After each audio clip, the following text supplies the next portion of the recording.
just got to quantum theory and it from qubit. Having stated my point of view directly and allegorically, let us turn to the target article, where the authors say, we pursue the notion of an eigenform, not from the point of view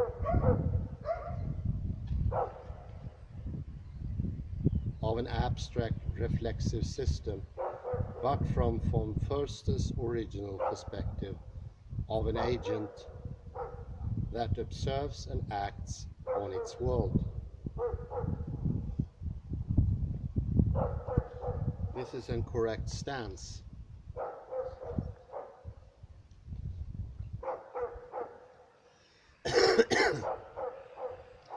One can consider an abstract reflexive system, but the whole point in considering a reflexive system is that the agent, the observer, is the system, and observers become both the system and the parts of the system.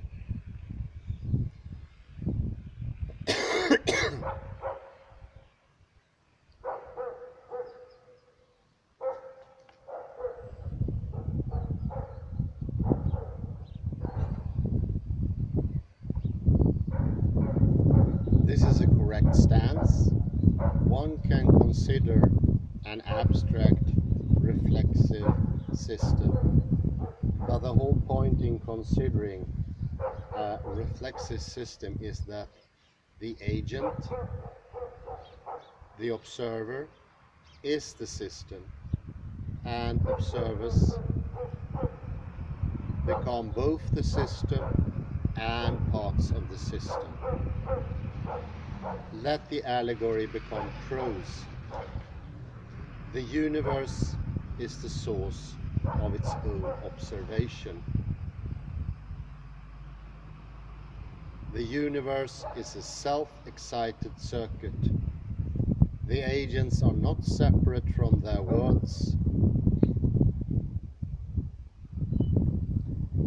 In paragraph 2, Fields et al. Say that we propose an epistemic cut. Let's wait to war.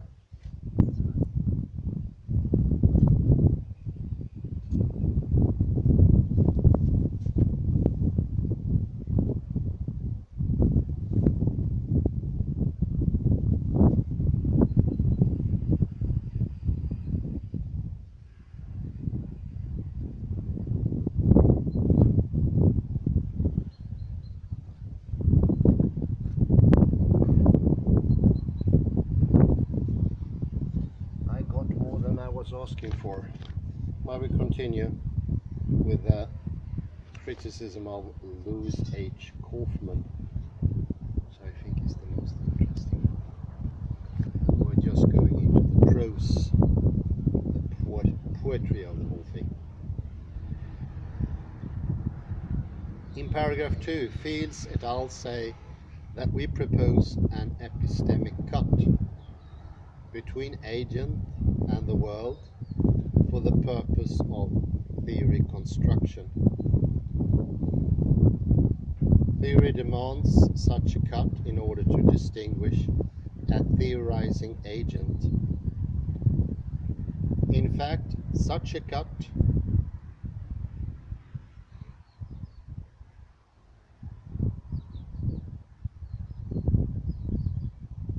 has to come along with any perception at all. And the key to the situation of perception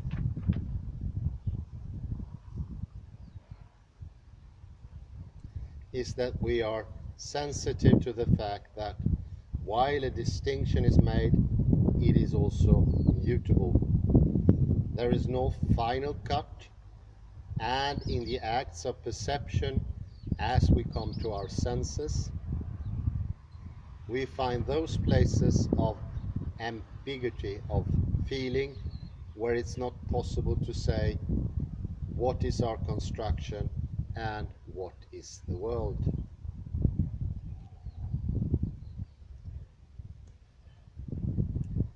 In paragraph 3, The authors state, "We suggest that space-time itself, including both the space in which objects appear to be embedded and the time over which they appear to persist, is a relational error-correcting code for the fitness consequences of interactions." At this point, I am not prepared to comment on the nature of the code as error-correcting. I'm not clear what constitutes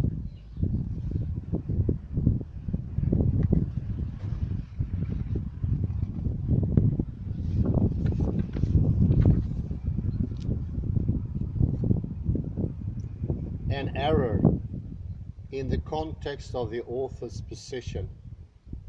Thus, I ask the authors for clarification about the notion of error. At one level, there can be no error. At another level, what are called errors are certain distinctions made by an observer. And at yet another level, errors are what are corrected by feedback.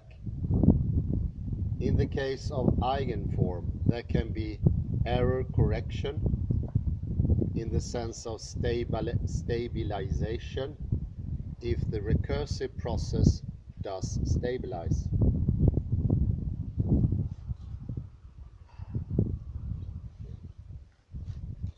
But we also create forms of stabilization, such as the infinite concatenation of the agent's action in the form E equals T in parenthesis T, in parenthesis T, and so on.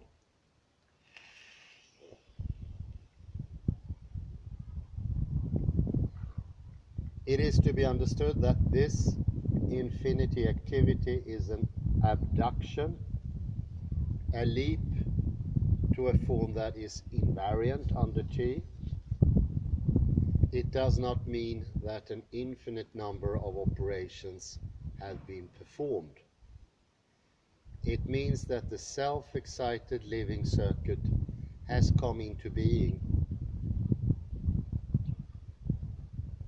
In this sense, the eigenform corrects itself. It makes itself correct. I am the one who says I. Almost like poetry there, by Kaufman. 6. As in paragraph 12, the authors are quite taken with the notion of physical surface as the manifestation of the epistemic boundary. I agree that this is useful for physics, and particularly in the wake of the recent holographic hypothesis in cosmology and quantum physics.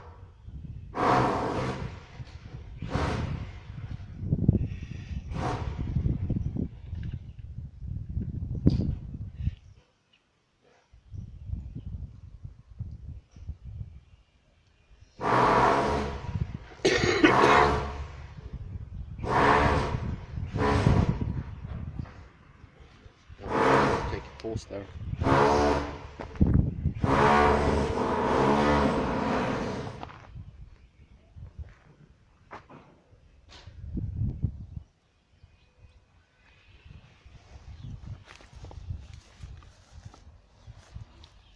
So sorry about that, I had to relocate. I hope you can hear me well and fine now instead.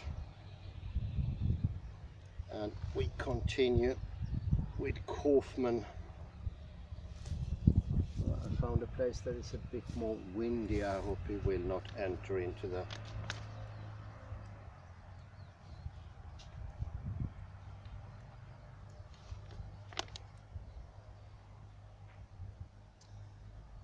Thus, I ask the authors for clarification about the notion of error. At one level there can be no error. At another level, what are called errors are certain distinctions made by an observer. At yet another level, errors are what are corrected by feedback. In the case of eigenform, there can be error correction in the sense of stabilization if the recursive process does stabilize. But we also create forms of stabilization, such as the infinite concatenation of the agent's action in the form of E equals T parenthesis T parenthesis T.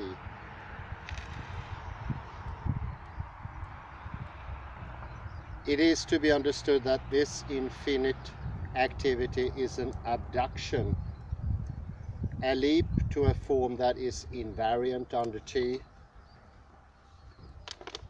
It does not mean that an infinite number of operations have been performed. It means that the self-excited living circuit has come into being. In this sense, the eigenform corrects itself. It makes itself correct. I am the one who says I.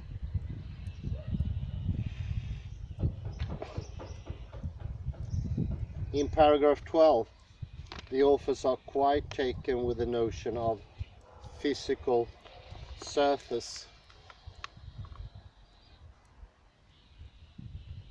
as the manifestation of the epistemic boundary. I agree that this is useful for physics, and particularly in the wake of the recent holographic hypothesis in cosmology and quantum physics. But the most generally applicable epistemic boundary is any distinction whatsoever. And when I say distinction, I mean an arising or observed difference and the arising of an observer of this apparent difference. I do not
Sorry about that, we give it another try.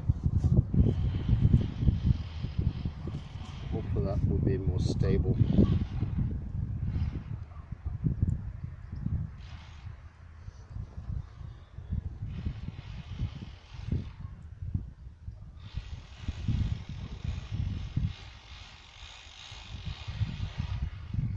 And when I say distinction,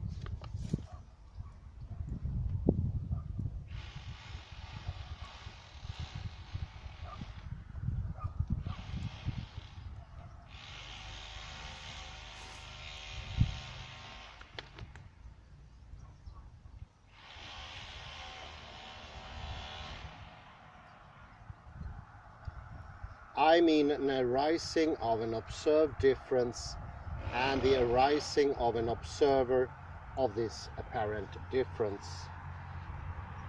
I do not regard physical surfaces as fundamental epistemic distinctions. I regard them as eigenforms for the convenience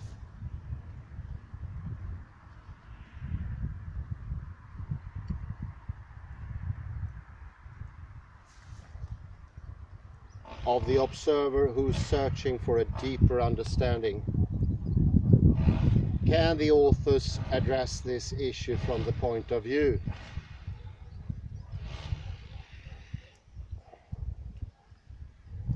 To offer support for my point in paragraph 6 above, consider the fundamental situation of the quantum mechanical model. The state of a quantum system is a vector in a complex vector space, which is a Hilbert space, that is seen as a sum over all possible observations that can be made for the given experiment. These possible observations are taken as orthonormal basis for vector space, and the sum of the absolute values squared of the coefficients of the basis vectors is equal to the unity. In this way, the state vector is a probability distribution, and indeed for the probability of making an observation of one of these possibilities is equal to the absolute square of its coefficients. Physical processes are unitary transformations that preserve the total probability distribution. Because we allow complex coefficients, the superposition can model interference and quantum effects. An observation makes the distinction that brings forth one of the possibilities. This distinction is often articulated without the usual spatial boundaries. Thus, a superposition that indicates an entangled state does not have to show the spatial structure that may possibly separate the entangled particles. We need only to know the form of their entanglement to know that upon observing one of them, the other's possible observation is determined. And there we have entanglement. This interrelationship goes across the structure of space-time. This situation is seen by some to be a paradox. I state it here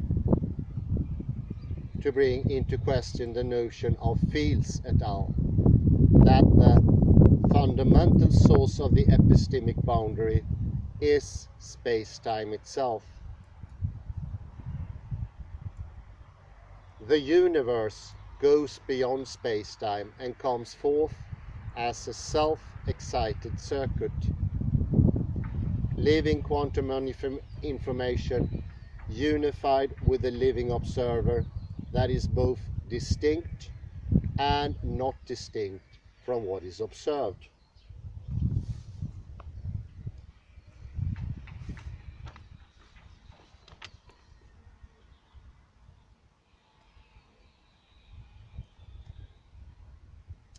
I believe that it is a fundamental insight that universe is identical with self, that it shall be possible to reformulate present-day physics so that is seen as a form of the living.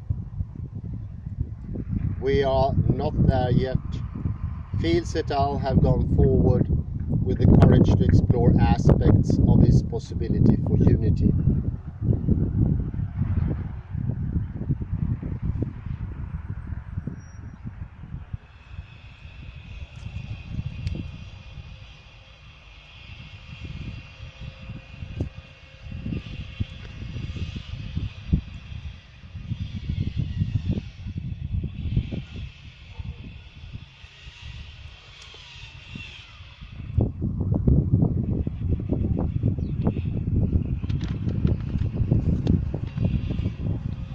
way too windy here.